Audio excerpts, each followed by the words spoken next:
Nauna na ko nga the best yun ang utan, kitag kaog utan kay parihara gud tanawan ning magkaon ka ng mga mantikaon tanan. Parihana karon o nagluto ka na sa kalaha, namilit ang mantika sa kalaha, lisod kay na siya kwaon ug dili nimo sabunan.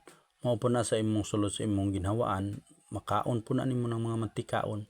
Lisod po kay natantangon dito sa imong sulod sa imong ginhawaan ng mga kuan ug di ka mo tuman og tambal. Mo na nga mo stock up na barado na imong ugat tungod sa mga mantika. Pero imong gikaon puros mga lawoy, mga sinabaw ra, di ka mo gamit og mantika, limpyo kayo ang imong sulod sa imong tinai. Lami kay imong pagbawas, tawhay kay imong nahuna. Munang nahuna-una na ko ang healthy lifestyle. Kay healthy lifestyle ka na nagang nakadaan mintras abtik pa ka. Niya na abtik pa imong lawas na nagang nakadaan, nagkaon na kag mga healthy para dili ka magkasakit, layo ka sa sakit. Kay og sige kag palami karon, mo na gitawag happy now, sad later. Pag gusto kag palami karon, mintras abtik pa ka, bata pa ka, pag abot sa panahon nga maningil na, diha na ka magluya. Kining atong kinabuhi gud, ang pinganan gid ni siya.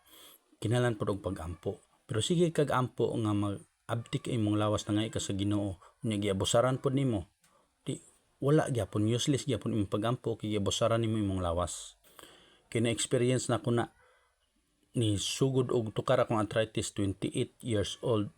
Mo nang gaantos na ko ana hantod pagkaedad na ko 30, 40 sira kog antos.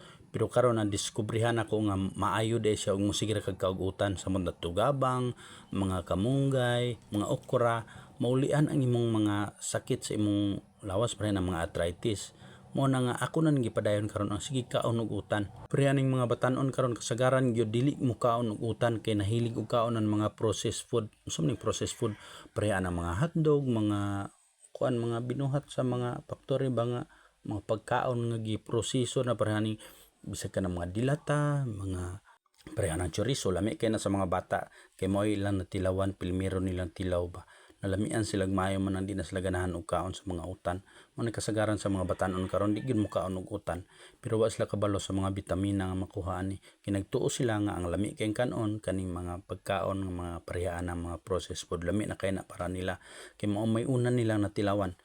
Pero mao nang ang mga bata karon kasagaran luyahon, dili kay abtik pare sa unang panahon nga utan ray kinaon. Bisan pag walay saktong vitamins abtik kay sila. Manang kaway-kaway di og napabay mga bata ron nga mo kaon og utan, di ba wala na. Kasagaran kanirang gipangaon ni mga dilata, mga hotdog mo gini kasagaran kay mao ra na ilang naandan. Mao ra to.